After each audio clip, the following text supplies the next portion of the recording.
And I've met lots of people who were, well, suicidal because of that, but also unwilling to take care of themselves, because they were so guilty about who they were and their mode of being in the world that they just felt that they weren't worth the damn trouble, and they all had their own particular reasons for believing that, their own failures, their own improper sacrifices, let's say, their own acts of individual malevolence, but they're summed up in a lovely metaphorical manner, a horrifying metaphorical manner, in those ancient stories. And those stories explain to us, too, why as well that our consciences don't sit well with us and why we always feel that there's something undone that we should be doing in the world, which is a much better pathway to take, by the way, than to degenerate into nihilism and catastrophe. And that's really rule 2. It's like, well, you should treat yourself like you're someone responsible for helping. And the first question is, well, why don't you? And the answer is, well, there's a lot wrong with you, and it's hard to exercise enough love and care in a deep and non-naive way to care properly for something like that. But you do it for people that you love despite their inadequacies, and there is this idea that there is a spark of divinity within us, and it is possible that the fact that you have that spark of divinity within you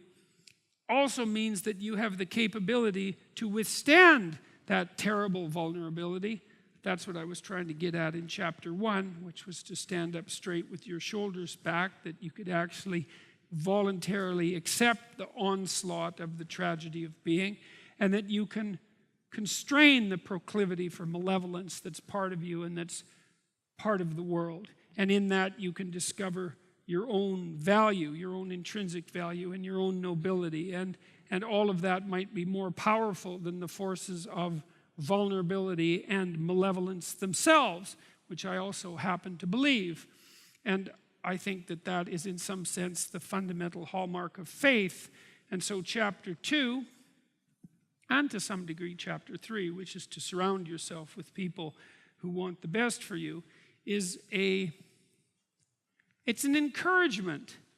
to assume, to act out the proposition that even if life is as difficult as it seems to be, and if you're as vulnerable and weak in a fundamental sense as you definitely are, and characterized by this terrible propensity for the infliction of voluntary suffering on yourself and others, and that destructive tendency, that there's still something within you that's so remarkable and so aligned with order and being in the proper manner that you can climb above that, let's say like Abel, and that you can make the proper sacrifices, and that you can set yourself right, and you can set your family right, and you can set the world right, and that the mere possibility that that might occur, that that might be within the realm of potential, means that you have a moral obligation to exercise the responsibility to take care of yourself as if you're something that matters. And that if you did that properly, it might turn out that what you did would matter, that it would matter to you, that it would be meaningful in the way that things that matter are meaningful, and that it would matter to everyone around you.